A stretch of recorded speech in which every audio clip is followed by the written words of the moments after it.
When soldering in electronics, a variety of tools are used, including soldering irons, SMD hot tweezers,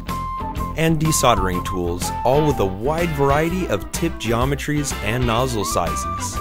The new Hakko dual-port FM203 soldering station features 2 ports that can be used with a combination of Hakko soldering and desoldering tools at the same time, including 2 soldering irons, a soldering iron and an SMD hot tweezer,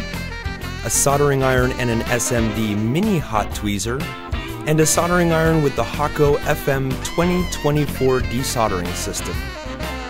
The FM203 also features process control, which allows the operator to adjust the tip temperature setting without changing the tip, a lockout key card to prevent accidental or unauthorized temperature settings, a sleep mode function, which is engaged when the handpieces are placed back into their holder. The FM203, a new dual-port soldering station from Hakko.